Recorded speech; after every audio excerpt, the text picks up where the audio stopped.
Title of the editorial is choppy waters. Choppy waters అంటే అర్థం ఏంటి?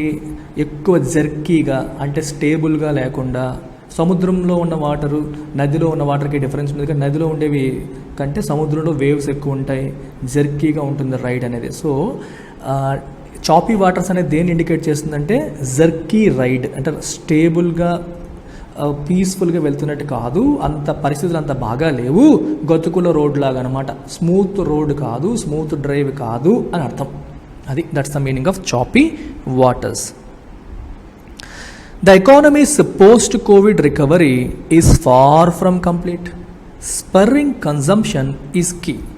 కోవిడ్ తర్వాత ఎకానమీ రికవర్ అయిపోతుంది అని చెప్పి గవర్నమెంట్ చెప్తోంది, కానీ ఆ recovery is far from complete. ఇంకా కంప్లీట్ కాలేదు రికవరీ, ఇంకా చాలా రికవర్ అవ్వాల్సిన అవసరం ఉంది.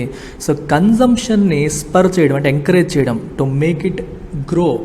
కన్జంప్షన్ గ్రో చేయడం అనేది is key, which means it is important. కన్జంప్షన్ని గ్రో చేయడం అనేది important. So very very very important. మీకు అర్థమైందా? సో మనం దేనిపైన ఫోకస్ చేయాలి? కన్జంప్షన్ అనేది గ్రో చేయడం పైన ఫోకస్ చేయాలి. Okay, right. సో అయితే ఇవాళ జీడిపి గురించి మాట్లాడుతున్నాం కాబట్టి జీడిపి డేటా ఎలా వస్తుంది, ఎలా చదవాలి అని చెప్పి కొంచెం బేసిక్స్ మీకు చెప్తాను.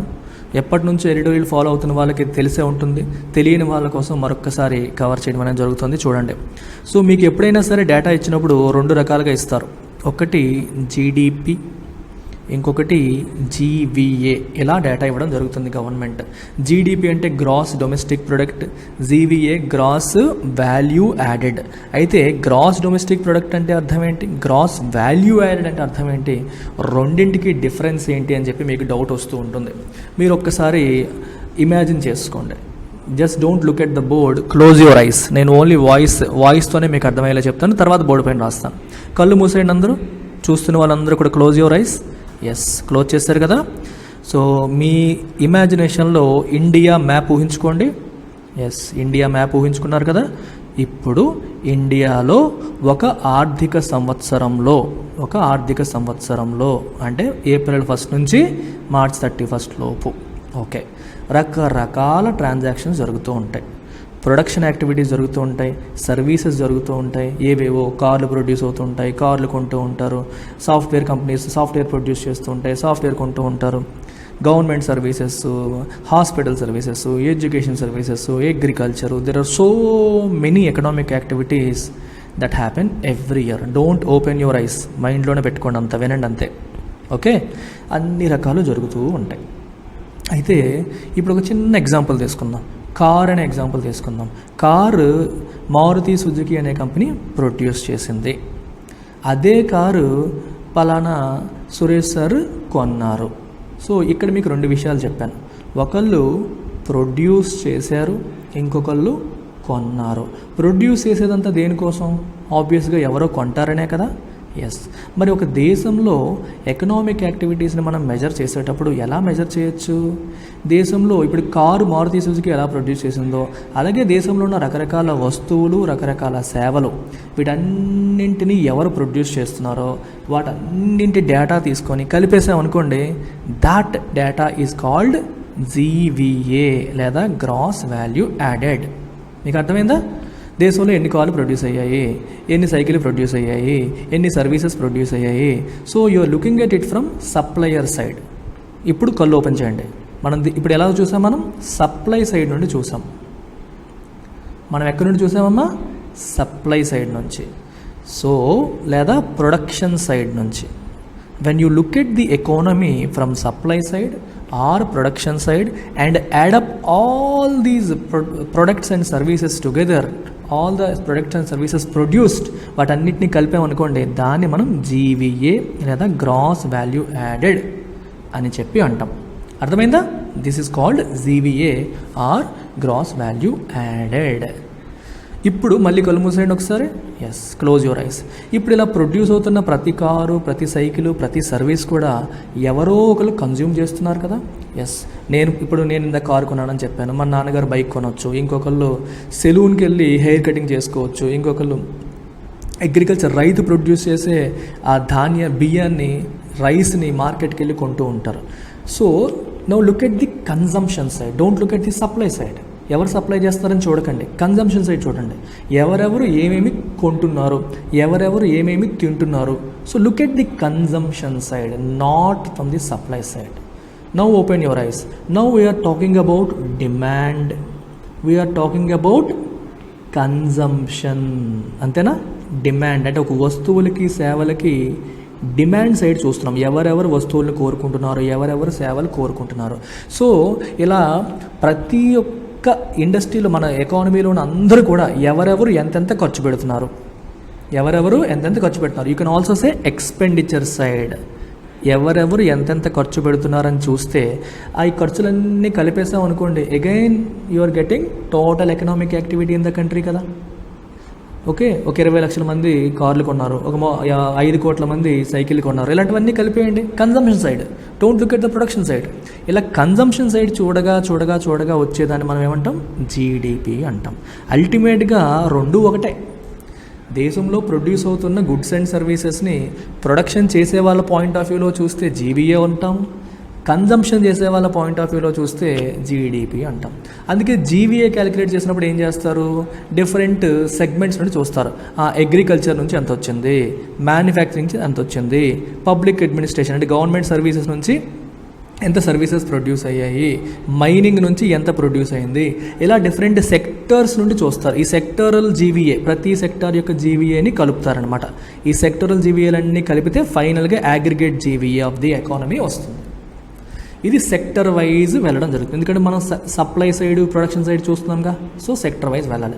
జీడిపికి వెళ్ళేసరికి అలా కాకుండా ఇంకో మెథడ్ ఉంటుందన్నమాట. ఇక్కడ ఏంటంటే ఎక్స్పెండిచర్ సైడ్ కదా. ఈ ఎక్స్పెండిచర్ని ఏం చేస్తారంటే 4 రకాలుగా 4 డివిజన్స్ చేస్తారు. అంటే 4 పార్ట్స్ కింద డివైడ్ చేస్తారు. అంటే దేశంలో ఉన్న ప్రజలందరినీ కూడా, దేశంలో ఉన్న ఎక్స్పెండిచర్ అంతా కూడా 4 సెగ్మెంట్స్ కింద డివైడ్ చేస్తారు. సో ఏంటి ఆ సెగ్మెంట్స్ చూడండి ఒకసారి, కేర్ఫుల్గా వినాలి మీరు. మొదటి సెగ్మెంట్ వచ్చేసి పిఎఫ్సిఈ, చాలా ఇంపార్టెంట్ ఇది. పిఎఫ్సిఈ అంటే అర్థం ఏంటి? Private final consumption expenditure. ఏంటి దీని అర్థం? Private final consumption expenditure. What is this private consumption expenditure? This is the consumption demand from all individuals. ప్రతి ఒక్క ఇండివిజువల్, అంటే నువ్వు, నేను, మనలాంటి వాళ్ళందరం కూడా in our private capacity, our private consumption. అంటే మనం ఎన్ని టీవీలు కొన్నాం, ఎన్ని ఫ్రిడ్జ్లు కొన్నాం, ఎన్ని సర్వీసెస్ యూజ్ చేసుకున్నాం, ఇలాంటివన్నీ కూడా కలిపితే దేశంలో ఉన్న ప్రజలందరి యొక్క ప్రైవేట్ ఫైనల్ కన్జంప్షన్ అన్నిటినీ కలిపితే వచ్చేది పిఎఫ్సిఈ. జనరల్గా జీడిపిలో క్లోజ్ టు 56% పిఎఫ్సిఈఏ ఉంటుంది.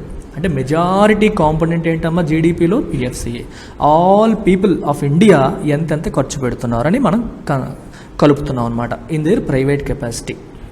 అంటే చూడండి, నువ్వు ఒక కంపెనీలో ఎంప్లాయీగా ఉంటూ కంపెనీకి ఒక వస్తువు కొన్నావు అనుకో, అది రాదు. అది కంపెనీ తరపున కొన్నావు, కంపెనీ కోసం కొన్నావు, అది ఇందులో కౌంట్ అవ్వదు. నువ్వు నీ కోసం, నీ ఇంటి కోసం నువ్వు కొనుక్కున్నావు, అది ఇందులో కౌంట్ అవుతుంది.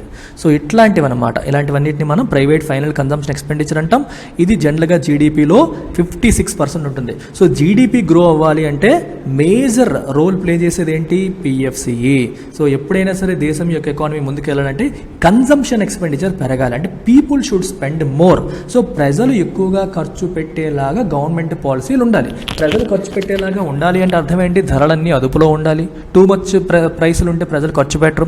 ప్రజలకి ట్యాక్సబుల్, సో వాళ్ళ చేతిలో ఉన్న నెట్ ఇన్కమ్ అనేది ఎక్కువ ఉండాలి. ట్యాక్సుల ద్వారా గవర్నమెంట్ ఎక్కువ తీసుకుంటే ప్రజల చేతిలో ఉన్న ఇన్కమ్ తక్కువ ఉంటుంది. సో ప్రజల చేతుల్లో ఎక్కువ ఇన్కమ్ ఉన్నప్పుడు వాళ్ళు ఎక్కువగా ఖర్చు పెడతారు. ఇది ఫస్ట్ థింగ్ అమ్మా. సెకండ్ కాంపోనెంట్ ఇన్ జీడిపి వచ్చేసరికి మీకు జిఎఫ్సిఎఫ్, చాలా ఇంపార్టెంట్, వినండి. జిఎఫ్సిఎఫ్. సో జిఎఫ్సిఎఫ్ అంటే అర్థం ఏంటి? సో ఈ జిఎఫ్సిఎఫ్ కథ ఏంటో ఒకసారి చూడండి. ఇప్పుడు జిఎఫ్సిఎఫ్ ఫుల్ ఫామ్ ఏంటి? Gross fixed capital formation. Gross fixed capital formation. This represents investment demand. Investment demand ఇది రిప్రజెంట్ చేస్తుంది. ఎవరు చేసేది? 1 గవర్నమెంట్, 2 ఇండస్ట్రీ లేదా ప్రైవేట్ సెక్టర్. గవర్నమెంట్ మరియు ప్రైవేట్ సెక్టార్ చేసే ఇన్వెస్ట్మెంట్స్ అన్నీ దీంట్లోకి వస్తాయి.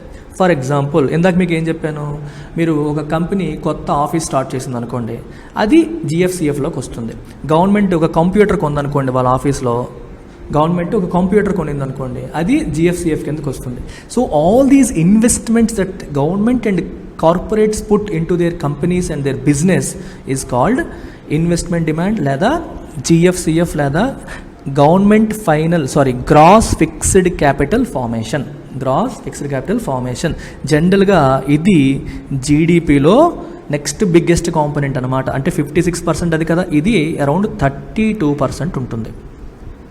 So top component PFCE, private final consumption expenditure, దాని తర్వాత important component GFCF which has around 32% weightage in GDP. చాలా చాలా చాలా important. It represents the all investments made by government as well as corporates.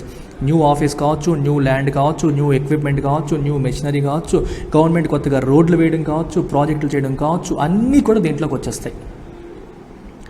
Next third aspect వచ్చేసి చాలా important ఇది. This is జిఎఫ్సిఈ. జిఎఫ్సిఈ అంటే అర్థం ఏంటి? Government final consumption expenditure. Government final consumption expenditure. So government salaries ఇట్లాంటి వాటి కోసం, so day to day expenses, salaries ఇట్లాంటి వాటి కోసం గవర్నమెంట్ పెడుతున్న ఖర్చులు. గవర్నమెంట్ ఆఫీస్ కోసం ఎక్విప్మెంట్, ఇన్ఫ్రాస్ట్రక్చర్ కొంటే పైకి వెళ్ళిపోతుంది, సెకండ్ కాంపోనెంట్లోకి వెళ్తుంది. అలా కాకుండా ఈ రెవెన్యూ ఎక్స్పెండిచర్స్ అన్నమాట, salaries, day to day expenses ఇవన్నీ కూడా దేంట్లోకి వస్తాయి? గవర్నమెంట్ ఫైనల్ కన్జంప్షన్ ఎక్స్పెండిచర్లోకి వస్తాయి. Generally this is around 11% of GDP. So ఇది నెక్స్ట్ బిగ్గెస్ట్ కాంపోనెంట్ అనమాట. అండ్ ఫైనల్ థింగ్ వచ్చేసి ఇప్పుడు మీకు ఇవన్నీ కలిపి ఎంత వచ్చింది? 43 + 56 ఎంత అయింది? క్లోజ్ టు 99% వచ్చేసింది. అప్రాక్సిమేట్గా ఇచ్చాము ఫిగర్స్ అన్నీ కూడా. అండ్ ఫైనల్ థింగ్, ఇది ఎవ్రీ ఇయర్ సేమ్ ఉండదమ్మా, మారుతూ ఉంటాయి, బట్ ఆన్ అండ్ యావరేజ్ ఇలా ఉంటుంది. ఫైనల్ థింగ్ వచ్చేసి నెట్ ఎక్స్పోర్ట్స్, ఎన్ఎక్స్ అంటాము, which is net exports. Net exports అంటే అర్థం ఏంటి? Exports minus imports. మీకు డౌట్ రావచ్చు, ఎందుకు ఎక్స్పోర్ట్స్ మైనస్ ఇంపోర్ట్స్ చేయాలి? జీడిపి క్యాలిక్యులేట్ చేసినప్పుడు why are we deducting imports and why are we adding exports? ఇది ఒక్కసారి ఆలోచించండి. మీకు ఒక చిన్న ఎగ్జాంపుల్ ఇస్తాను, చాలా ఇంట్రెస్టింగ్గా బ్యూటిఫుల్గా ఉంటుంది కాన్సెప్ట్. ఇది చాలామంది ఫ్యాకల్టీ చెప్పరు, బట్ ఒకసారి మీరు ఆలోచించండి. So let's say you are an individual in India. You have imported and iPad. Import చేసుకున్నావు, ఇండియాలో కొనలేదు, ఇంపోర్ట్ చేసుకున్నావు అనుకోండి. ఐప్యాడ్ ఇంపోర్ట్ చేసుకున్నావు and you spent money on this. దీనికోసం మనీ స్పెండ్ చేసేసావు. అన్ఫార్చునేట్లీ ఇది ఇండియాలో ప్రొడ్యూస్ అయిందా? ఈ ఐప్యాడ్ ఇండియాలో ప్రొడ్యూస్ అయ్యిందా? అవ్వలేదు. ఇండియాలో ప్రొడ్యూస్ అవ్వని వస్తువు, కానీ ఇది నీ కన్జంప్షన్ ఎక్స్పెండిచర్లో, ఇక్కడ ప్రైవేట్ ఫైనల్ కన్జంప్షన్ ఎక్స్పెండిచర్లో కౌంట్ అయిపోయింది. మరి ఇండియాలో ప్రొడ్యూస్ అవ్వని జీడిపిలో కౌంట్ చేయకూడదు కదా, కానీ ఇక్కడ కౌంట్ అయిపోయింది. అందుకని ఏం చేస్తున్నాం మనం? ఇంపోర్ట్స్ని డిడక్ట్ చేస్తున్నాం. ఇంపోర్ట్స్ అనేవి తెలియకుండానే మనకి ఇక్కడ ప్రైవేట్ ఫైనల్ కన్జంప్షన్ ఎక్స్పెండిచర్లో కౌంట్ అయిపోయాయి. మనం విదేశాల నుంచి తీసుకొని వస్తువుని ఇండియాలో ఖర్చు పెడుతున్నాం. ఈ పిఎఫ్సిఈ క్యాలిక్యులేట్ చేసేటప్పుడు అవన్నీ కౌంట్ అయిపోతున్నాయి. ఇండియాలో ప్రొడ్యూస్ అయిన వస్తువుల కోసం పెట్టిన ఖర్చు కౌంట్ అయిపోయింది, ఇంపోర్టెడ్ వస్తువుల కోసం పెట్టిన ఖర్చు కూడా కౌంట్ అయిపోయింది. దాన్ని ఎక్కడో ఒక దగ్గర తీసేయాలి కదా, అది మన దేశంలో ప్రొడ్యూస్ అయిన వస్తువు కాదు, టు రిమూవ్ ఇట్. దాన్ని మనం ఈ ఫోర్త్ కాంపోనెంట్లో రిమూవ్ చేస్తున్నాం. సో ఈ రకంగా ఇంపోర్ట్స్ని రిమూవ్ చేసాం. మరి ఎక్స్పోర్ట్స్ని ఎందుకు యాడ్ చేసాం? ఎక్స్పోర్ట్స్ అనేవి ఇండియాలో మ్యాంగో ఉంది, ఇది ఇండియాలో ప్రొడ్యూస్ అయిన మ్యాంగో, కానీ ఇది ఇండియాలో ఇది ఎక్స్పోర్ట్ చేస్తారు, అమెరికాకి ఎక్స్పోర్ట్ చేస్తారు అనుకోండి. ఇది పిఎఫ్సిఈలో కౌంట్ అవ్వట్లేదు, ఎందుకంటే ఇది ఇండియాలో అమ్మలేదు కదా, విదేశాల్లో అమ్మేశారు. ఇండియాలో అమ్మిన ఇండియాలో కౌంట్ అయిపోతాయి, కానీ ఎక్స్పోర్ట్ చేసిన మ్యాంగోస్ పరిస్థితి ఏంటి? They are not sold in India. అవి అమెరికాలో కన్జ్యూమ్ అవుతున్నాయి, కానీ ఇండియాలో ప్రొడ్యూస్ అయ్యాయి కదా. జీడిపి కాన్సెప్ట్ ఏంటి? భారతదేశ భూభాగంలో, ఇండియన్ టెరిటరీలో ప్రొడ్యూస్ అయిన ఆల్ గుడ్స్ అండ్ సర్వీసెస్ని కౌంట్ చేయాలి. కాబట్టి ఎక్స్పోర్ట్స్ మనం యాడ్ చేయాలి. ఎక్స్పోర్ట్స్ ఎందుకు యాడ్ చేయాలి? పైన చూపించిన 3 కాంపోనెంట్స్లోనే ఎక్స్పోర్ట్స్ కౌంట్ అవ్వట్లేదు, కాబట్టి యాడ్ చేయాలి. ఇంపోర్ట్స్ ఎందుకు డిడక్ట్ చేయాలి? పైన చూపించిన 3 పిఎఫ్సిఈలో ఇంపోర్ట్స్ అనేవి యాడ్ అయిపోయాయి, కానీ ఇంపోర్ట్స్ అనేవి మన దేశంలో ప్రొడ్యూస్ అయినవి కాదు, అందుకే వాటిని తీసేయాలి. అందుకే దీన్ని నెట్ ఎక్స్పోర్ట్స్ అంటారు. Exports minus imports. విచిత్రం ఏంటంటే ఇండియాలో ఎప్పుడు ఎక్స్పోర్ట్స్ తక్కువ ఉండి ఇంపోర్ట్స్ ఎక్కువ ఉంటాయి. సో చాలా సందర్భాల్లో ఈ కాంపోనెంట్ వచ్చేసి నెగిటివ్ వస్తుంది. సో మీరు చాలా స్మార్ట్గా ఆలోచించి 56, 32, 11 కలిపేసి క్యాలిక్యులేషన్ చేయకండి. ఇవన్నీ రఫ్ ఎస్టిమేట్స్. ఎవ్రీ ఇయర్ ఎలాగే ఉండడానికి ఇదేమైనా మ్యాథమెటికల్ ఫార్ములా కాదు. So don't get in to that kind of smartness. I hope you got it. లాజికల్గా అర్థమైందా? బట్టి కొట్టాల్సిన పనే లేదు. If you understand logic, entire economy will be on your fingertips. చాలా చాలా easy subject. Indian economy is the easiest of all 4 subjects. With this background, let's come to the editorial. India's gross domestic product GDP is reckoned to have grown, reckoned అంటే calculated, measured, estimated and ardham estimated to have grown 8.7%, while the GVA rose 8.1% in 2011 and 2021-22 as per national income estimates released on Tuesday రోజు release చేసిన national income estimates ప్రకారం GDP 8.7% grow అయినట్టుగా estimate చేస్తున్నారు. GVA 8.1% grow అయినట్టుగా estimate చేస్తున్నారు. So ఇమీడియట్గా doubt వస్తుంది, sir రెండు ఒకటే కదా, ఎందుకు వేరియేషన్ వస్తుంది అని చెప్తే చిన్న చిన్న వేరియేషన్స్ ఉంటాయి. రీజన్ ఏంటి అంటే జీవీఏ క్యాలిక్యులేషన్ చేసినప్పుడు ట్యాక్స్లు పడవు, ఎందుకంటే we're looking at supply side, production side ఎంత ప్రొడ్యూస్ అయిందని చూస్తున్నాం అంతే. కానీ జీడిపి చేసినప్పుడు we have to add taxes. So GDP is generally GVA plus government, ఎందుకంటే ఇది కన్జంప్షన్ సైడ్ కదా, మనం కొనేటప్పుడు విత్ ట్యాక్స్ పే చేస్తాం. సో ట్యాక్సెస్ని కలపాలి, మైనస్ గవర్నమెంట్ కొన్ని ప్రొడక్ట్స్ మీద సబ్సిడీస్ ఇస్తుంది, ఆ సబ్సిడీస్ని తీసేయాలి. మీకు ఎగ్జాంపుల్ చూడండి. Let's say there is a laptop. కేర్ఫుల్గా వినాలి మీరు. ఈ ల్యాప్టాప్ యొక్క మ్యానుఫ్యాక్చరింగ్ కాస్ట్ వచ్చేసి, అది మ్యానుఫ్యాక్చరర్ తను పెట్టాలనుకున్న ప్రైస్ వచ్చేసి 30,000 రూపాయలు అనుకోండి. సో జీవీఏ క్యాలిక్యులేట్ చేసినప్పుడు 30,000 కౌంట్ అయిపోతుంది. సో జీవీఏలోకి 30,000 వచ్చేసింది. ఈ ల్యాప్టాప్ పైన let's say there is 12% GST ఉందనుకోండి. 12% జిఎస్టీ అంటే ఎంత అయింది? 30,000 ప్లస్ 12% 3,600, 3,600 అయింది. గవర్నమెంట్ కాలేజ్ స్టూడెంట్స్కి 10% డిస్కౌంట్ ఇచ్చింది అనుకోండి. సో 30,000 పైన 10% అయ్యింది, విచ్ ఈస్ 3,000. డిస్కౌంట్ గవర్నమెంట్ ఇవ్వదు, సబ్సిడీ ఇచ్చింది అనుకోండి. గవర్నమెంట్ సబ్సిడీ ఇచ్చింది అనుకోండి. అప్పుడు ఫైనల్గా ఒక స్టూడెంట్ ఎంత పే చేస్తున్నాడు దానికి? 30,000 plus 3,600 minus 3,000, which means 30,600 pay చేస్తున్నాడు స్టూడెంట్. ఈ 30,600 ఎలా వచ్చింది? ఈ 30,000 విచ్ ఈస్ జీవీఏ కాంపోనెంట్, దానికి మనం ఏం యాడ్ చేసాం? గవర్నమెంట్ జిఎస్టీ ట్యాక్స్ కూడా కన్జ్యూమర్ కట్టాలి కదా. ఒకవేళ సబ్సిడీ ఉంటే లేకపోతే లేదు. సబ్సిడీ ఉంటే దాన్ని డిడక్ట్ చేయాలి, ఎందుకంటే సబ్సిడీ అమౌంట్ గవర్నమెంట్ కట్టేస్తుంది. సో కన్జంప్షన్లో అది కౌంట్ అవ్వదు. అందుకే GVA plus taxes minus subsidies, ఇలా వచ్చిన ఫైనల్ది మనకి జీడిపిలో కౌంట్ అవుతుంది. జీడిపి కన్జంప్షన్ సైడ్ ఉంది కదా, ఒక వస్తువు కొనేటప్పుడు కొనుగోలు నుంచి కౌంట్ అవుతుంది. కాబట్టి ఇది లాజిక్ అనమాట. అందుకే కొన్నిసార్లు జీడిపికి జీవీఏకి వేరియేషన్ అనేది ఉంటుంది, ఎందుకంటే ట్యాక్స్లు సబ్సిడీలు వేరియేషన్ ఉంటుంది. సో ఆ ట్యాక్స్లు బట్టి దాన్ని బట్టి ఈ గ్రోత్ రేట్లో కూడా మార్పులు అనేవి ఉంటాయి. Coming on the back of sharp decline in economic activity due to the COVID-19 lockdowns in 2021, when GDP crashed 6.6% and ZVA by 4.8%, the latest numbers show India is emerging out of the tunnel of pandemic-induced woes. Pandemic వల్ల వచ్చిన కష్టాల నుంచి India బయట పడుతోంది అనే విషయం మనకిక్కడ కనిపిస్తోంది. ఇండియా పాండమిక్ వల్ల వచ్చిన ఓస్ అంటే కష్టాల నుంచి ఇండియా బయటపడుతుందనే విషయం ఈ నెంబర్స్ అనేవి మనకి చూపిస్తున్నాయి. దీస్ నెంబర్స్ మనకి ఆ విషయాన్ని తెలియజేస్తున్నాయి. అప్పుడు 6.6%, 4.8% పడింది, ఇప్పుడు 8.7%, 8.1% పెరిగింది. The overall GDP and GVA have indeed recovered from pre pandemic levels. Yes. So 2020-21తో కంపేర్ చేస్తే పెరగడం పెద్ద గొప్ప కాదు, ఎందుకంటే 2021లో క్రాష్ అయింది కాబట్టి ఆబ్వియస్గా పెరిగింది. కానీ 1920తో అంటే ప్రీ పాండమిక్ రావడానికి ముందున్న డేటాతో పోల్చుకుంటే పెరిగిందా లేదా అనేది ఇంపార్టెంట్. అప్పటితో పోల్చినా సరే కూడా పెరిగాయి, కాకపోతే కేవలం 1.5%, 2.9% మాత్రమే. అంటే 2019-20తో కంపేర్ చేస్తే 21-22లో జీడిపి 1.5%, జీవీఏ 2.9% పెరగడం అనేది జరిగింది. అందుకే జస్ట్ అన్నట్టు కొంచెం పెరిగాయి respectively. Remember that growth had already been on steady decline through 1920 even before the lockdowns of 2020. 2020లో లాక్డౌన్స్ వల్ల గ్రోత్ తగ్గిపోవడం కాదు, 1920లో కూడా అంత బాగా గ్రోత్ లేదు. అప్పటికే పరిస్థితులు బాలేవు. 1920 టైం కూడా గ్రోత్ అనేది తగ్గిపోతా ఉంది. ఎకానమీ కొంచెం డల్ అయిపోయింది. దానిపైన మూలిగే నక్క మీద తాటిపండు పడినట్టు ఆల్రెడీ స్ట్రగుల్ అవుతున్న ఎకానమీకి కోవిడ్ వచ్చి ఒక శరాఘాతం లాగా పడడం జరిగింది. సో అందుకని 1920 ఏదో గ్రేట్ నెంబర్స్, గ్రేట్గా పర్ఫామ్ చేసింది ఎకానమీ, దానికంటే గ్రో అయిపోయామని గొప్పగా చెప్పుకోవడానికి లేదు. 1920లో అంత గొప్పగా లేము.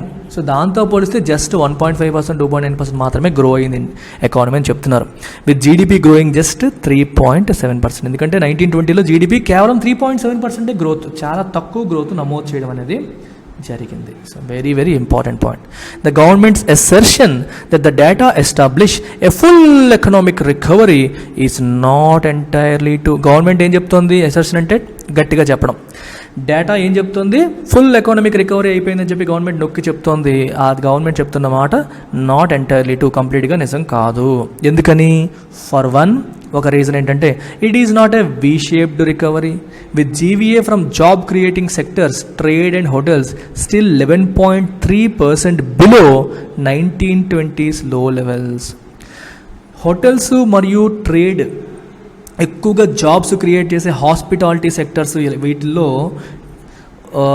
రికవరీ అనేది 2019-20తో కంపేర్ చేస్తే ఇంకా 11.3% బిలో ఉంది. అంటే బ్రాడ్ బేస్డ్ కాదు, అంటే అన్ని సెక్టార్స్లో ఒకేలాగా పెరగలేదు. ఇది జీవీఏ వల్ల అడ్వాంటేజ్ అర్థమైందా? మీకు ఏ సెక్టార్ నుంచి ఎంత గ్రోత్ వచ్చిందో తెలుస్తుంది. జీవీఏ వల్ల అడ్వాంటేజ్ అదనమాట. జీడిపి వల్ల అడ్వాంటేజ్ ఏంటి అంటే ప్రజలు ఎక్కువ ఖర్చు పెడుతున్నారా, గవర్నమెంట్ ఎక్కువ పెడుతుందా, అది తెలుస్తుంది కన్జంప్షన్ సైడ్. జీవీఏ వల్ల ఏ సెక్టార్ పర్ఫామ్ చేసింది, ఏ సెక్టార్ ఎక్కువ చేస్తుంది, అది తెలుస్తుంది మనకి. So hotels and trade sector ఏమో 1920తో పోలిస్తే 11.3% డౌన్ ఉంది. This has kept the services sector as a whole in line with pre covid levels, not above. So services sector ఓవరాల్గా ప్రీ కోవిడ్ లెవెల్స్లోనే ఉండిపోయింది, దానికంటే ఎక్కువ రాలేదు. While GVA from industry is up 6.7% over 1920. Another job creating sector construction is up only 3.4%, while mining has grown a meagre 1.9% over the 2-year period. చూసారా, mining ఏమో just 1.9% పెరిగింది, construction కూడా 3.4% పెరిగింది, ఇండస్ట్రీ మాత్రం 6.7% పెరిగింది 1920తో పోల్చుకుంటే. Manufacturing lifted the industry GVA. ఇండస్ట్రీలో మేజర్ పోర్షన్ ఏంటి? మ్యానుఫ్యాక్చరింగ్. ఇండస్ట్రీ జీవీఏని లిఫ్ట్ చేసింది, growing 9.3% from 1920 levels. Even there are cracks on that front. దాంట్లో కూడా కొన్ని గ్యాప్స్ ఉన్నాయి, కొన్ని మైనస్లు ఉన్నాయి, అంతా సూపర్ అనుకోవడానికి లేదు. There are some issues even there. ఏంటది? The January to March 2022 quarter, అంటే last quarter Q4 recorded a 0.2% contraction year on year. అంటే లాస్ట్ ఇయర్ జనవరి టు మార్చ్తో కంపేర్ చేస్తే ఈ ఇయర్ జనవరి టు మార్చ్ అనేది కాంట్రాక్షన్ వచ్చింది, అంటే తగ్గిందంట, పెరగడం కాదు, తిరిగి తగ్గింది అని చెప్పి జరిగింది అని చెప్తున్నారు.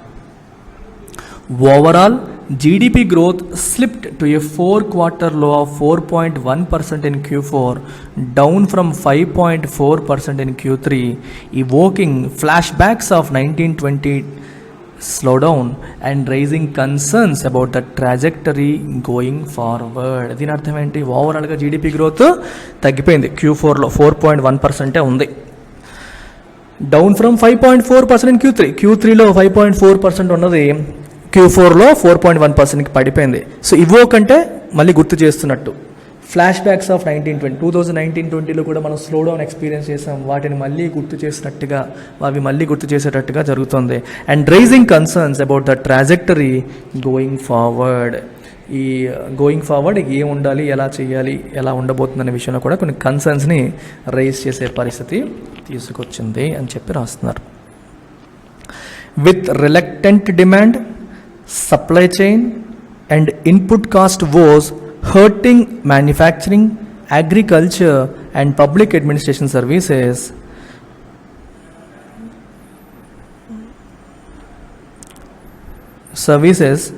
Lifted the Q4 numbers amid slower growth in services and mining over Q3. ఒక నిమిషం. విత్ రిలక్టెంట్ డిమాండ్ అనేది రిలక్టెంట్గా ఉంది, అంటే అంత యాక్టివ్గా లేదు, డల్గా, అంటే ప్రజలు ఇంకా ఫుల్ ఫ్లెడ్జ్డ్ ఎక్స్పెండిచర్ మోడ్లోకి వెళ్ళలేదు. Supply chain input cost vows, supply chain issues ఉన్నాయి, అంటే అందరికీ రావాల్సిన రా మెటీరియల్స్ కావచ్చు, ఇవన్నీ కూడా కొన్ని ఇష్యూస్ ఉన్నాయి. అలాగే ఇన్పుట్ కాస్ట్ వోస్, అంటే ఇన్ఫ్లేషన్ వల్ల రా మెటీరియల్ కాస్ట్ బాగా పెరిగిపోయింది, దానివల్ల ఇండస్ట్రీకి ఇబ్బంది అవుతుంది. మ్యానుఫ్యాక్చరింగ్కి, అగ్రికల్చర్ కూడా ఏంటి, సీడ్స్ లేకపోతే వాళ్ళ విత్తనాలు కావచ్చు, ఎరువులు కావచ్చు, పురుగుల మందులు కావచ్చు, వాటి కాస్ట్ కూడా పెరిగిపోయింది. Okay. And public administration services growth ఏమో డౌన్ ఉంది. ఓకే, ఇవన్నీ ఇష్యూస్ మనకు ఉన్నాయి.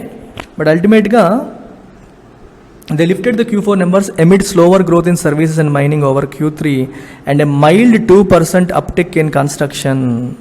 సో కొన్ని బాగున్నాయి, కొన్ని బాగాలేవు. సర్వీసెస్లో గ్రోత్ అంత బాగా లేదు, మైనింగ్లో అంత గ్రోత్ బాగాలేదు. Q3తో కంపేర్ చేస్తే మైనింగ్లో అండ్ సర్వీసెస్లో అంత బాగా లేదు. కన్స్ట్రక్షన్లో కూడా కేవలం 2% గ్రోత్ మాత్రమే ఉంది Q3తో కంపేర్ చేస్తే. పబ్లిక్ అడ్మినిస్ట్రేషన్ సర్వీసెస్లో 7.7% గ్రోత్ ఉంది, వీటిల్లో 16.7% ఉంది. సో పబ్లిక్ అడ్మినిస్ట్రేషన్ సర్వీసెస్లో కూడా గ్రోత్ అనేది తగ్గింది, ఇది మనకి చెప్తున్నాడు. A recovery in investment demand అంటే అర్థం ఏంటి, GFCF ఇందాక మాట్లాడాం కదా, gross fixed capital formation, helped by government's capital spending. ఎందుకు ఇన్వెస్ట్మెంట్ డిమాండ్ పెరిగింది, ప్రైవేట్ సెక్టర్ ఎక్కువగా ఖర్చు పెట్టడం వల్ల కాదు, గవర్నమెంట్ క్యాపిటల్ స్పెండింగ్, గవర్నమెంట్ ఎక్కువగా లాంగ్ టర్మ్ అసెట్ క్రియేషన్ పైన ఖర్చు పెట్టడం వల్ల, రోడ్లు లేకపోతే పవర్ ప్రాజెక్ట్స్ ఇలాంటి వాటి కోసం గవర్నమెంట్ ఖర్చు పెట్టడం వల్ల GFCF పెరిగింది. It is a silver lining, అది ఒక positive aspect. But the lingering concern, lingering అంటే something that continues to exist, ఒక కన్సర్న్ అంటే చిన్న ఆందోళన కలిగించే విషయం, ఇప్పటికీ ఆందోళన కలిగించే ఒక విషయం అనేది ఉండిపోయింది. ఏంటది, is that consumption remains troubled. Consumption అనేది ఇంకా ఫుల్ ఫ్లెడ్జ్డ్గా పికప్ అవ్వలేదు, ట్రబుల్డ్గానే ఉంది. And unless it recovers, consumption recover అయితే కానీ private investments will remain aloof as will sustainable high growth. Very very very important sentence. ఇక్కడ ఏం చెప్తున్నారంటే, మనం ఇందాక రాసుకున్నాం, గుర్తుందా మీకు, సెకండ్ది చూడండి ఇక్కడ, PFCE పెరగాలి, ఇది పెరిగితేనే. సెకండ్ ఆస్పెక్ట్ GFCFలో మనకు కాంపోనెంట్ ఉంది, గవర్నమెంట్ స్పెండింగ్ అలాగే ప్రైవేట్ స్పెండింగ్ లేదా ప్రైవేట్ ఇన్వెస్ట్మెంట్. ప్రైవేట్ ఇన్వెస్ట్మెంట్ అంటే అర్థం ఏంటి, ప్రైవేట్ కంపెనీస్ కొత్త ఆఫీసులు ఓపెన్ చేయడం, కొత్త ఫ్యాక్టరీలు ఓపెన్ చేయడం, ప్రొడక్షన్ కెపాసిటీ పెంచడం, కొత్త మెషినరీ చేయడం, ఇదంతా ప్రైవేట్ ఇన్వెస్ట్మెంట్. ప్రైవేట్ ఇన్వెస్ట్మెంట్ పెరగాలి అంటే, ఒక కంపెనీ ఫర్దర్ ఇన్వెస్ట్మెంట్స్ చెయ్యాలి అంటే ఎప్పుడు చేస్తుంది, వెన్ దేర్ ఆర్ సేల్స్, వాళ్ళ ప్రొడక్ట్స్ ఎక్కువగా సేల్స్ అవుతున్నప్పుడు చేస్తుంది. సేల్స్ అవ్వాలి అంటే ఏముండాలి, డిమాండ్ ఉండాలి. డిమాండ్ ఉండాలంటే ప్రజల చేతుల్లో మనీ ఉండాలి, ప్రజల చేతుల్లో డబ్బులు బాగా ఉండి వాళ్ళు కన్జ్యూమ్ చేయడానికి సిద్ధమైనప్పుడు డిమాండ్ క్రియేట్ అవుతుంది. డిమాండ్ నుంచి సేల్స్ పెరుగుతాయి, సేల్స్ పెరిగితే వాళ్ళు బిజినెస్లో ఫర్దర్ ఇన్వెస్ట్మెంట్ చేయాలనే ఆలోచనలోకి వెళ్తారు. అందుకే చెప్పారు, ఈ కన్జంప్షన్ డిమాండ్ పెరిగితే కానీ, కన్జంప్షన్ ఎక్స్పెండిచర్ పెరిగితే కానీ, ఇది పికప్ అయితే కానీ డిమాండ్ పెరగదు, డిమాండ్ పెరిగితే కానీ సేల్స్ పెరగవు, సేల్స్ పెరిగితే కానీ ప్రైవేట్ ఇన్వెస్ట్మెంట్ జరగదు. ఎవడైనా సరే, ఇప్పుడు మనం ఉన్నాం, కొత్త బ్రాంచ్ హైదరాబాద్లో ఓపెన్ చేసామంటే ఎందుకు, డిమాండ్ ఉంది కాబట్టి, ఎక్కువ మంది అడుగుతున్నారు కాబట్టి, సేల్స్ పెరుగుతున్నాయి కాబట్టి. ఎవరు రారు అంటే ఎందుకు ఓపెన్ చేస్తాం, అంతే కదా. ఏ కంపెనీ అయినా అంతే, ఆ పద్ధతిలో ఆలోచించడం అనేది జరుగుతుందన్నమాట. సో అది ఈ సెంటెన్స్ యొక్క మీనింగ్, అక్కడ అదే రాశారు. అందుకే కన్జంప్షన్ రికవర్ అయితే కానీ ప్రైవేట్ ఇన్వెస్ట్మెంట్ అనేది విల్ రిమైన్ ఎలూఫ్. ఎలూఫ్ అంటే సెపరేట్గా ఉండిపోతుంది, పెరగదు. అది పెరిగితే ఇది పెరుగుతుంది. As will sustainable high growth. Growth sustain అవ్వాలన్నా, హై గ్రోత్ సస్టైన్ అవ్వాలన్నా ఏమవ్వాలి, ప్రైవేట్ ఇన్వెస్ట్మెంట్ అనేది పెరగాలి.